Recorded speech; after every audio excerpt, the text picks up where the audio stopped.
Hello, this is Business 101 Online, Chapter 10 Motivating Employees. I'm your course instructor, Heather Hines. Today we're going to be talking about a lot of different theories that center around how to motivate employees. If you are planning on hiring any employees ever, then this is really the chapter that you should really focus on because for many companies, employees are their greatest assets. So, today we're going to be talking about Taylor's theory of scientific management, some Hawthorne studies, some other ways that people have thought about what motivates people. A lot of research has gone into determining what and how can we motivate our employees. So, when you think of motivation, the first thing you might think about is rewards.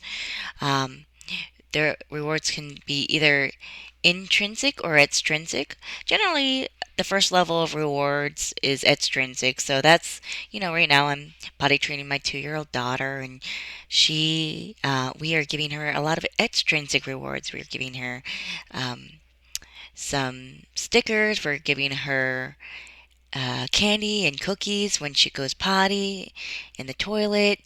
And we're also trying to start with the intrinsic rewards. This is really the goal. You want people to have personal gratification. You don't want to have to keep giving them rewards. Intrinsic rewards, that's when you get gratification all on your own.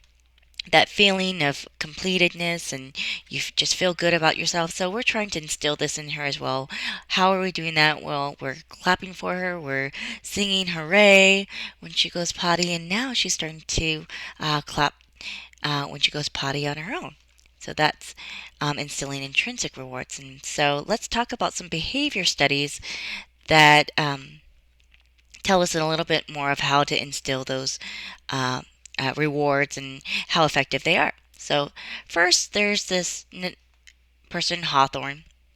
He actually thought that light was linked to productivity. So he studied a bunch of workers in a factory, button factory, and thought, okay, so if I dim the lights, is there going to be a difference between productivity?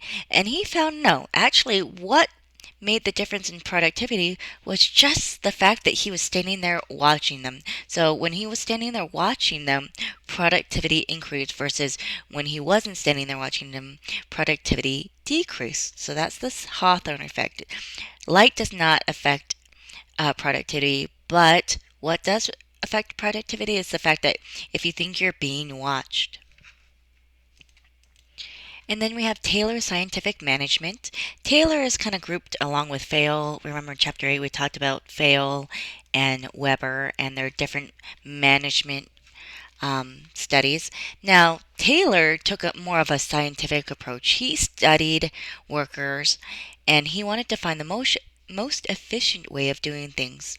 And then he wanted to reteach those techniques to other people. So, what he did was he gathered information about the different methods and use that information to determine rules of work. When I think of Taylor's my scientific management study, I think more about UPS workers. They're if you think about you, if you've ever watched a UPS worker, they actually have to always drive a certain type of route where they're always making right turns. They are when they get out of the car, they use their right foot. So all of this is from scientific studies. And kind of an offshoot of Taylor's work is the principle of motion economy, where every job can be broken down into a series of elementary motions. So again, um, when you get your package delivered, the worker he gets out of his car, he gets the packages out of the car, and then he walks up to your door, rings the doorbell, drops the packages off, and gets back in his car. Well, there's been a lot of motion studies on that, and so they've broken that down into the elementary steps. And now when they train their workers to deliver, they say, hey, use your right foot when you get out. Um, Use about this many steps. It should take you only about 10 seconds, so on and so forth. So this is how to increase productivity, but does that motivate employees? So how do we actually motivate employees? Well, there's a couple of different studies. There's Maslow and Herzberg. Both kind of have this hierarchy from low to high. However, Maslow felt that um, as you fulfill your different needs, those are no longer motivators. So, for example, if you are in an unsafe environment, then you're motivated by an environment that feels safe. And once you have been in that safe environment for a while, then that's no longer a motivator. Then the next motivator would be one up, the some social. Maybe you need some social interaction, and then once you have fulfilled that need, then only um, things that are higher on the list that have not been met are motivators. On the other hand, Herzberg found that all right, so certain things are not motivators. They're just essential. So, for example, you need to be in a clean, hygienic environment. So, if you give workers clean a clean environment, that's not a motivator, but it is essential. So these hygienic things are needed to sustain your employees, but they are not motivators. However, if they're lacking, your employees are going to be unmotivated. So they can unmotivate employees if they're lacking, but they are not motivators in and of themselves. For Herzberg, motivation comes from the job itself, your ability to advance within the job, your feeling of achievement, and your status within your job.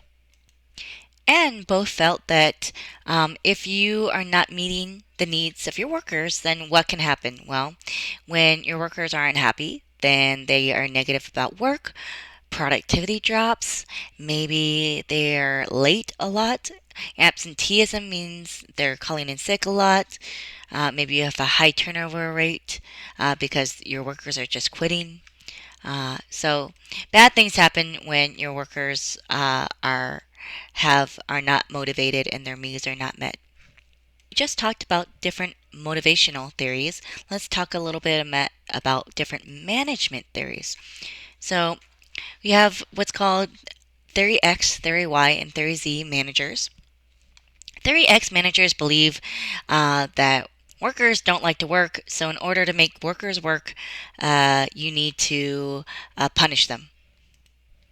Whereas Theory Y managers believe that, hey, employees, they want to work. They want to do well and succeed and be promoted and be responsible for themselves. And that if you give them a good environment, then they are going to be motivated. But you have to make sure that, so Theory X motivators are just extrinsic financial rewards. Whereas under Theory Y, they believe that employees are motivated by a great number of different things. So you have to kind of figure out what your particular employees are motivated by. And then Theory Z is kind of a hybrid of the two. It gets your employees involved in determining what are the best motivators. So maybe you get everybody involved in determining what kind of motivators are you going to use. Are you going to use maybe flex hours? Maybe you're going to include childcare. Figure out what motivates your employees and kind of do a hybrid of Theory X and Theory Y. So we just talked about three different management styles. Let's talk a little bit more about how you as a manager can get your workers, how you as manager can get your workers to be motivated. So there's goal setting theory. This is from the manager aspect where when you are setting your goals for your employees, you want them to be obtainable, but also to be ambitious. If you are setting really low, easy goals, that's not going to be very motivating for your employees. You want them to be a little bit ambitious, but you also want uh, to accompany that with feedback. All right. And so there's something called management by objective. This is using Theory Z, where you're getting people in your organization, not just the managers, but everybody, including the employees, to formulate goals together, and this requires monitoring rewards, but management by objective has been very successful because you're getting your employees to buy in, and it's a very popular technique even in classroom management. And whenever you're trying to instill certain behaviors, you need to have reinforcement. You need to, so reinforcement theory basically just says, hey, make sure that you are constantly in touch with and observing the behavior that you want to change, and that you're providing positive and negative reinforcements when necessary. Next is expectancy theory. So maybe managers are using goal setting theory to create obtainable goals, but maybe the employees are not achieving that, and that might be because they don't believe that the effort is worth the outcome. So expectancy theory says that employees, they kind of have some understanding of what the reward is going to be. So if the reward doesn't fit the work that they have to provide, then they're not going to do it. So the first thing that they're going to ask themselves is, can they accomplish the task? If the answer is no, then of course they're not going to be motivated. But if it's yes, if you use proper goal setting theory to create an obtainable but ambitious goal, then the answer is hopefully yes. And then using expectancy theory, employees are going to say, hey, is this worth it? If the answer is no, they're not going to be motivated. If it's yes, then they will be motivated. So, what are some things that you can help to increase expectancy? Well, that is to provide reinforcements. That's to provide either intrinsic or extrinsic rewards to your employees. Lastly, equity theory is employees are very perceptive when they're being treated fairly or unfairly. And so if your employees perceive that they are not being treated fairly, either maybe they're not being compensated correctly, or that you're treating other employees fairly over them, then they are not going to be motivated. So make sure that you are using equity theory and uh, either compensating your employees correctly or treating them all the same. Next, let's talk about job enrichment. Remember, Herzberg believed that it was the job itself that motivated the employees. So, how can we enrich the job to motivate the employees? Well, there's two types of job enrichment. There's job enlargement and job rotation. Job enlargement is when you are not having an employee just put buttons on a shirt, doing one menial task. Maybe you're combining tasks, so you're having your employees make the whole shirt rather than just do one part of the menial task all day long. All right. And then job rotation is when you're literally rotating your jobs. And that's also good for other reasons. Why? Because if you have a deficit in one area of a job, then you can move employees easily between different sectors of your business. Job rotation. So maybe you run a restaurant and you have a chef that can also wait tables, who can also handle closing inventory. So that's job rotation. All right, so we operate on a global economy. So when you're motivating your employees, you have to understand the employees themselves. You have to understand what kind of culture do they come from. Do they come from a high context culture, which requires them to build relationships and trust each other before they can perform, for example, Japan or China? Or do they have a low context culture where it's kind of all about the extrinsic rewards, and they believe that maybe building relationships distracts from the task? We recently talked about type X, type Y, and type Z. Here again, we see type Z, but now we see, instead of type X and type Y, um, and you can go into your text to read more about the type A and type J. Type A we call the American management theory, type J we call the Japanese, and in the middle is this beautiful hybrid we call type Z, where it kind of combines the two into one, where it one of the benefits is long-term employment, collective decision making. You still have the individual being responsible. So you might want to go into your textbook and read more about type A, type J, and the modified type C management theories. Moving on.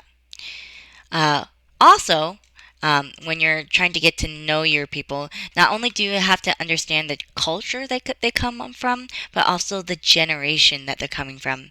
Are they a baby boomer? Are they Gen X? Are they Gen Y? And these dates are a little bit flexible. Different textbooks will give different dates. But basically, baby boomers, they're experienced. Um, they're interested in job security and they're generally optimistic about their future. Then you have Gen X. They are what we call the latchkey kids, where they're grown up from dual career families. So maybe they had to, they took care of themselves. They attended daycare. Maybe they feel insecure about their jobs. And then the millennials, raised by overindulgent parents, and they're used to electronics. Then we have Gen Z. Maybe they're very insecure because they grew up post 9/11, lots of shooting reports and violence, and so maybe they don't feel secure. So what does this mean? All this means is so you have to understand some of the differences between the generations and what are some of their individual motivators. Gen X, they are interested in economic security. Generally, they give good employee feedback and praise, and they are usually pretty flexible and good at collaboration. Let's talk about millennials. They tend to be a little bit more impatient, but they are very tech savvy.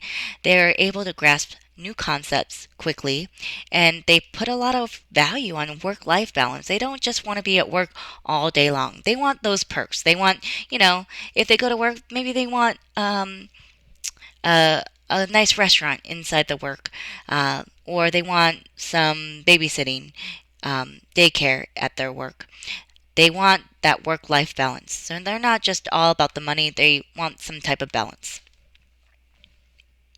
And if you give them that work life balance that they seek, then they're generally going to have a high sense of commitment to your organization.